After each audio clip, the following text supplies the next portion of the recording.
Graça e paz. Vamos abrir em Isaías 12, verso 2. Vamos ouvir a palavra de Deus.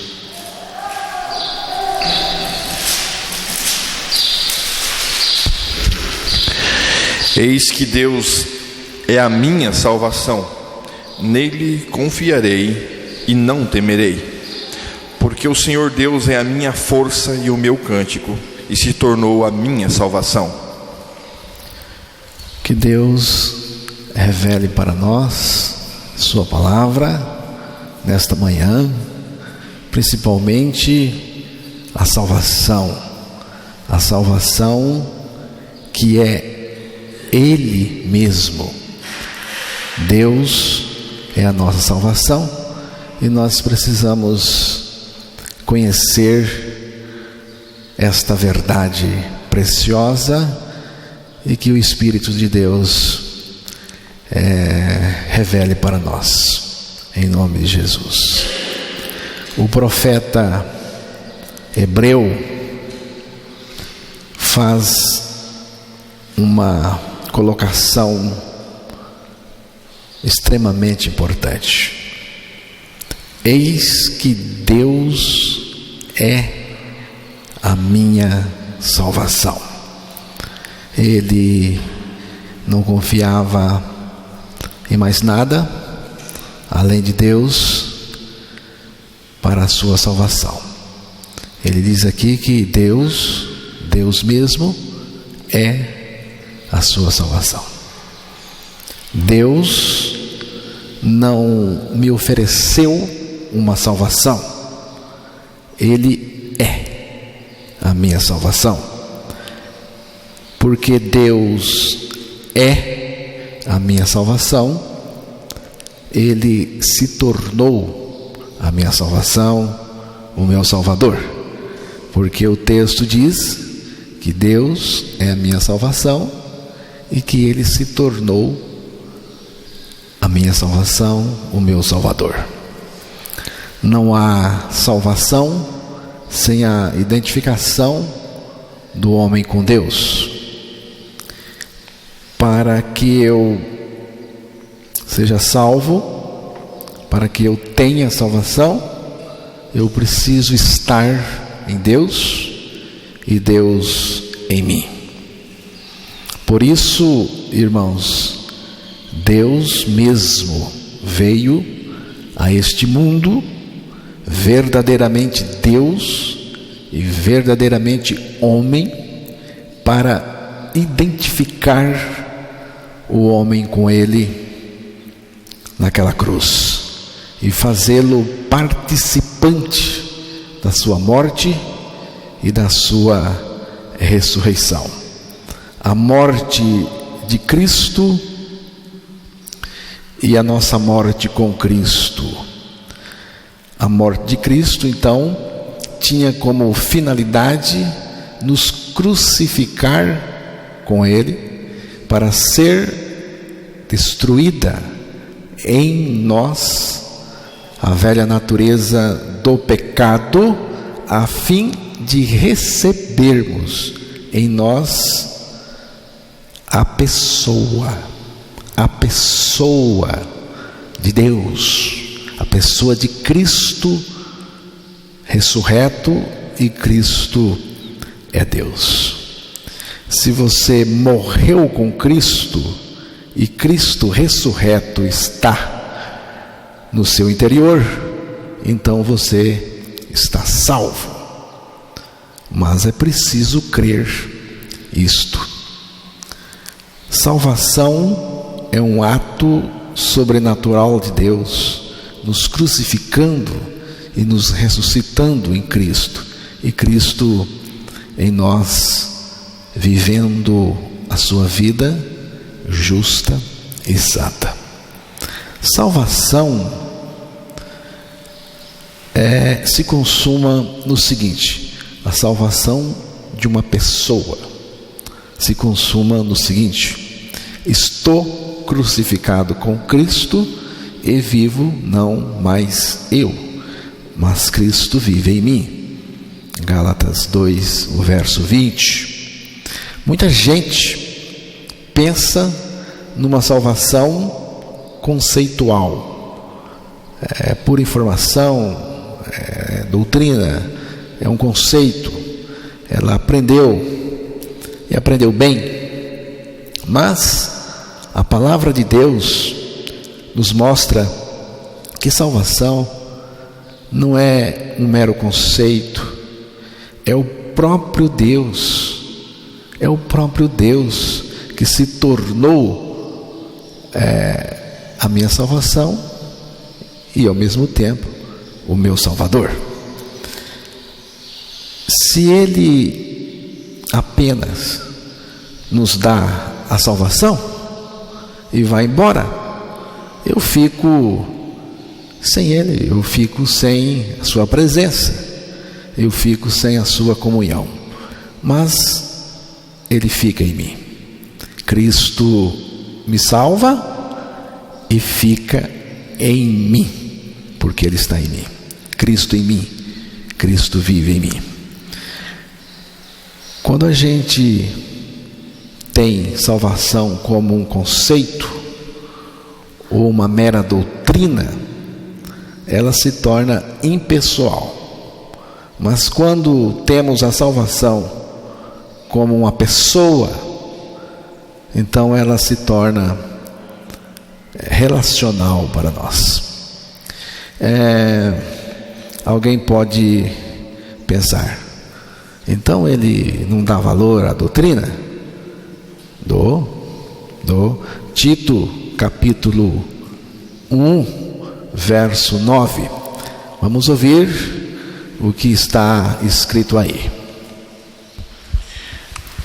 Retendo firme a fiel palavra, que é conforme a doutrina, para que seja poderoso tanto para admoestar com a sã doutrina, como para convencer os contradizentes. Retendo firme a fiel palavra, que é conforme a doutrina. Você vê, a palavra é conforme a doutrina. Alguém pode pensar que o texto está errado, o texto está em uma ordem não correta, porque alguém pode pensar que deveria ser assim, que a doutrina é conforme a palavra. Não é assim. Aqui diz que a palavra que é conforme a doutrina.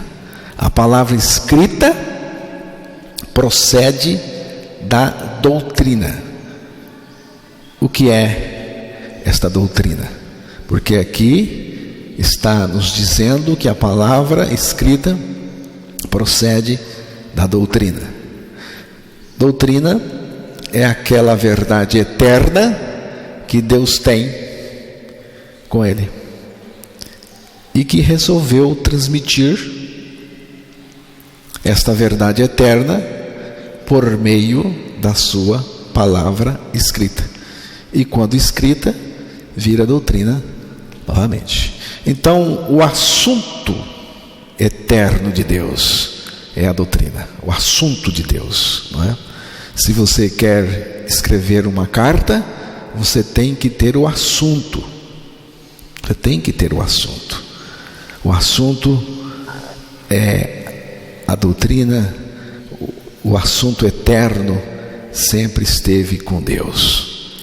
Ele mandou escrever para nós o que ele pensava, o assunto.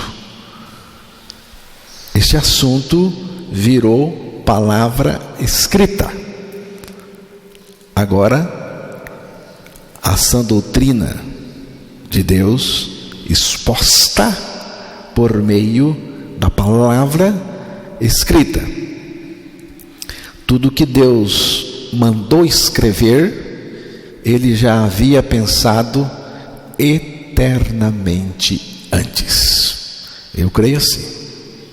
Então, meu irmão e minha irmã, não descarte nada da palavra de Deus, a palavra escrita. Nada.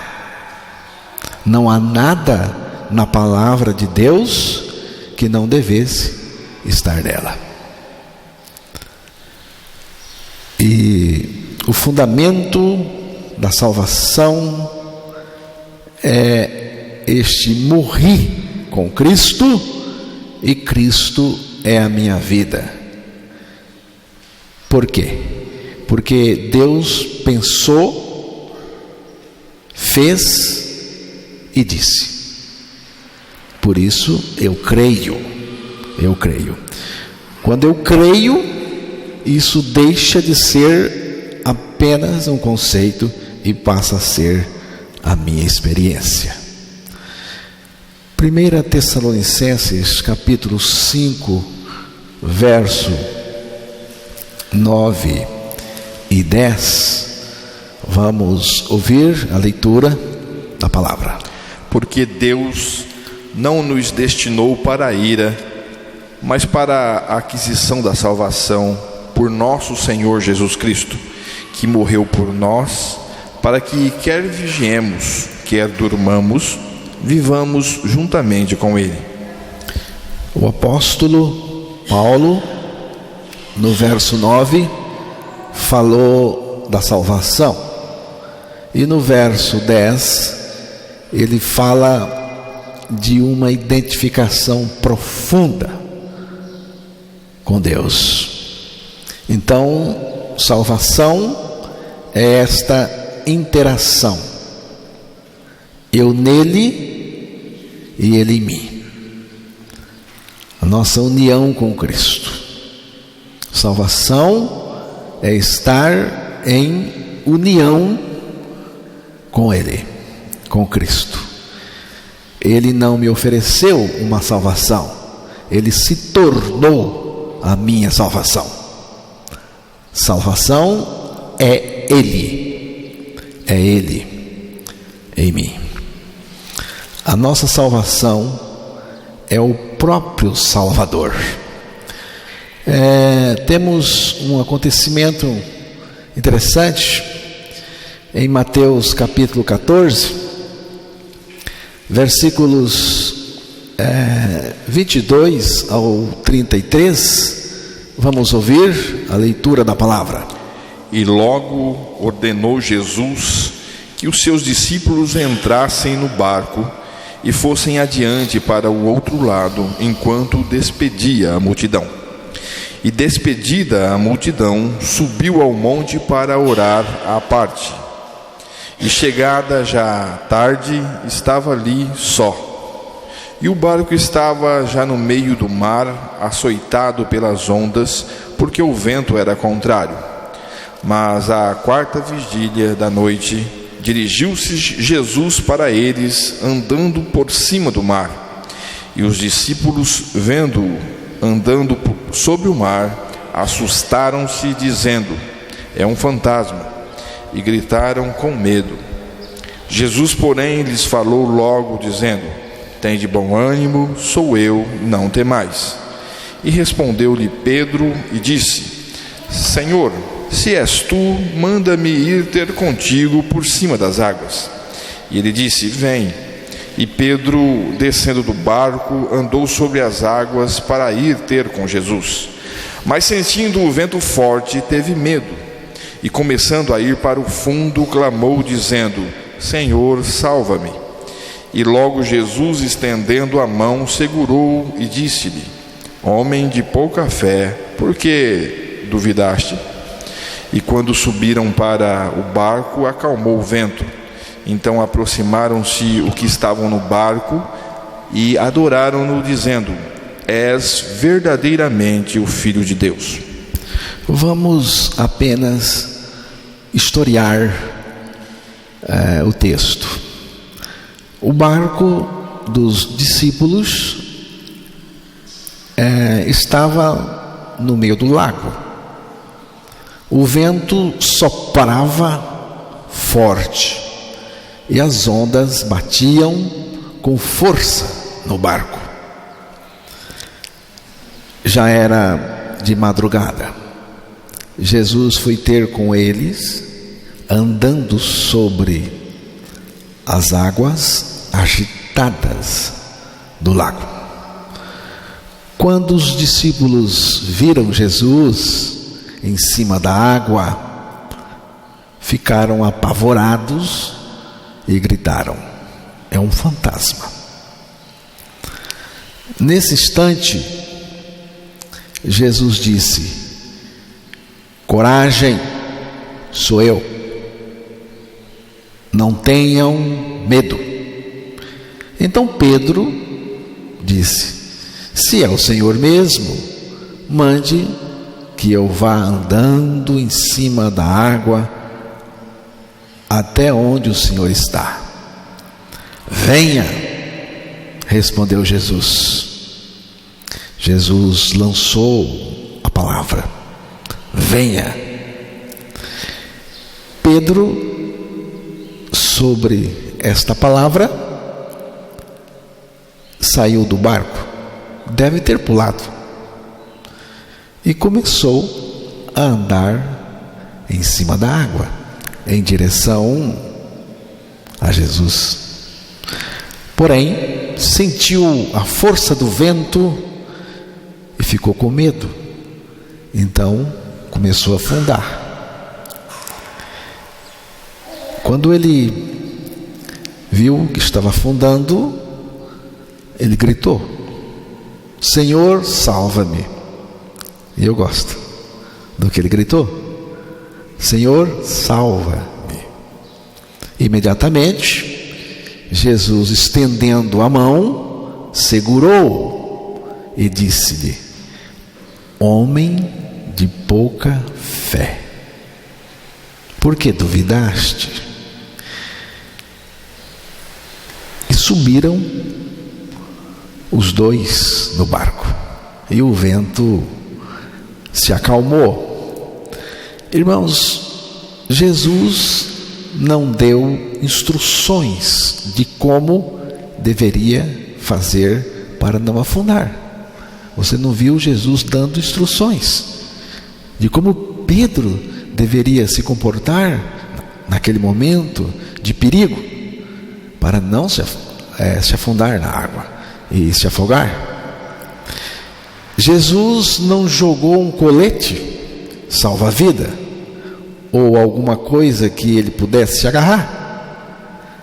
Jesus não pediu para ele: comece a nadar, e nem disse: comece a orar, porque na hora do apuro a pessoa normalmente começa a orar.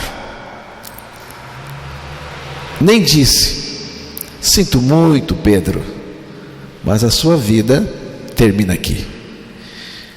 Não, Jesus segurou Pedro com a mão e com facilidade, e subiu com Pedro no barco. Você percebeu? Jesus mesmo foi a salvação de Pedro.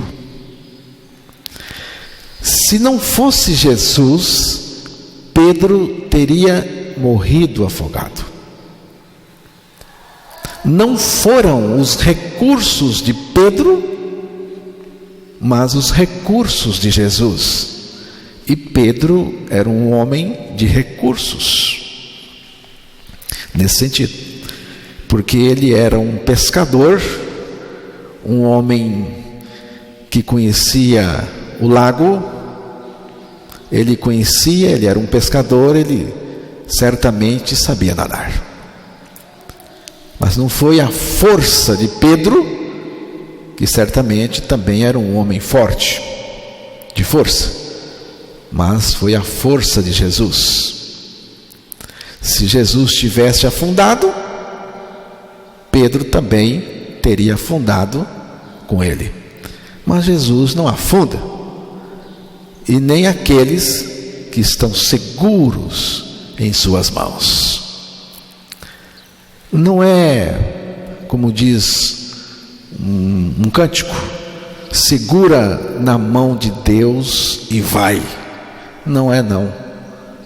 Não foi Pedro que segurou a mão de Jesus, ou segurou em Jesus, no braço, em alguma parte do corpo de Jesus. Foi Jesus que, estendendo a mão, o braço, pegou, segurou Pedro. Então não é segura na mão de Deus e vai. Ele, Deus, o Senhor, segura a nossa mão e vai. E nós vamos com Ele em segurança. Salvação é através de uma pessoa, como a salvação de Pedro foi através de uma pessoa, a pessoa de Jesus. A nossa salvação, irmãos, é através de uma pessoa. Não é de uma doutrina, de um conceito, de uma prática, de um esforço, um empenho. É de uma pessoa, Jesus Cristo, nosso Salvador, e também a nossa salvação. A nossa salvação está toda em Cristo, e Cristo é toda a nossa salvação. Nós só podemos atravessar o mar da vida através de uma pessoa, Jesus, o nosso Salvador e nossa salvação. Nós não vamos atravessar o mar da vida apenas com conhecimentos, informações em nível de mente, e muitas vezes informações falsas, doutrinas falsas, ainda por cima. Nós precisamos de uma compreensão correta da salvação, porque senão estamos encrencados. A maior tragédia que existe é a tragédia da fé equivocada numa salvação também equivocada. Quanta gente que tem uma fé equivocada numa salvação equivocada. Há algum tempo, irmãos, eu li sobre isso.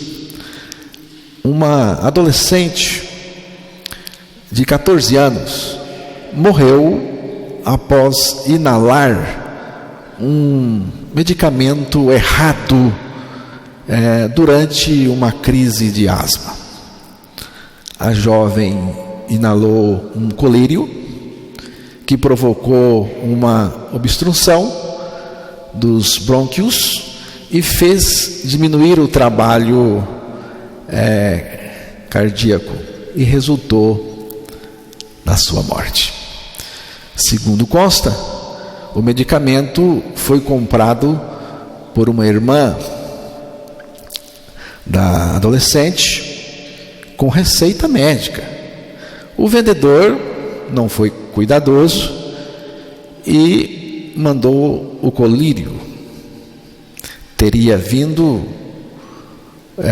o colírio no lugar do outro remédio que ela costumava tomar. E a caixa do colírio era parecida com a do remédio que ela usava. E a menina se confundiu e acabou-se a sua vida.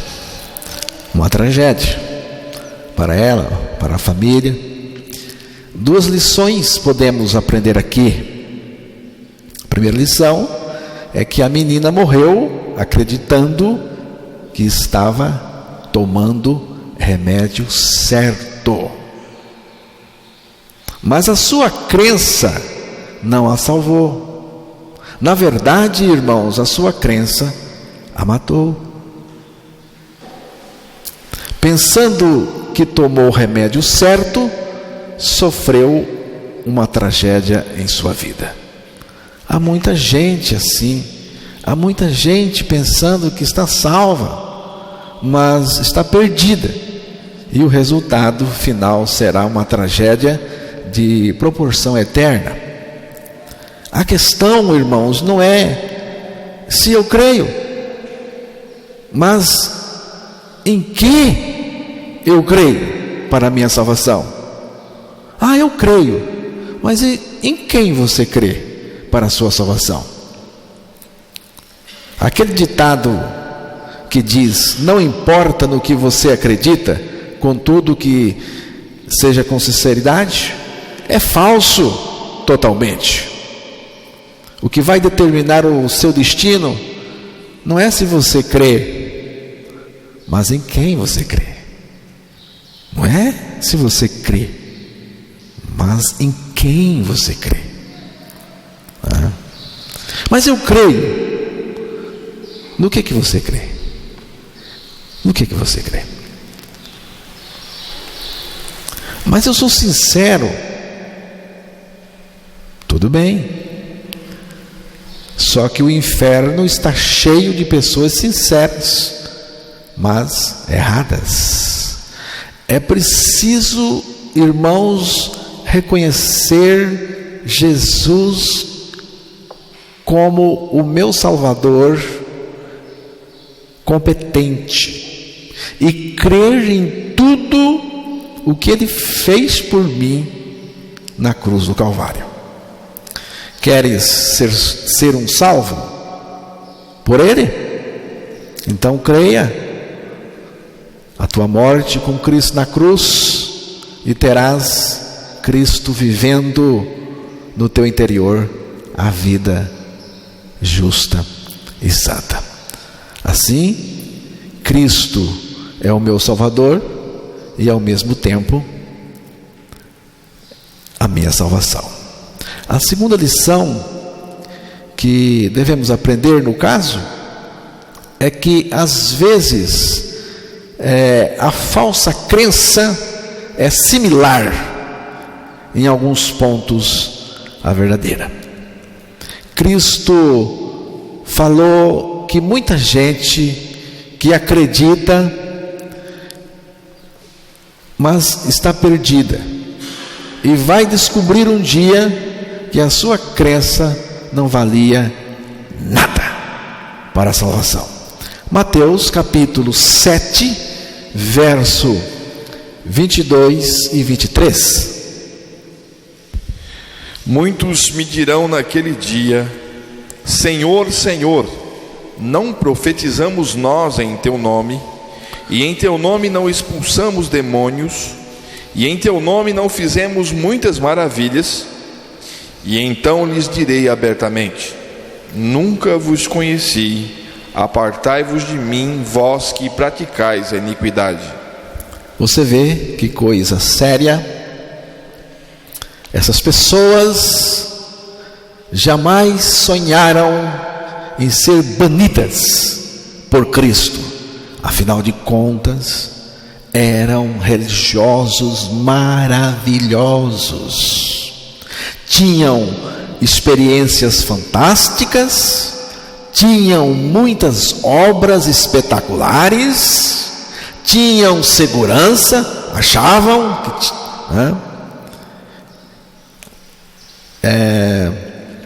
tinham segurança que estavam salvas, mas tudo falso.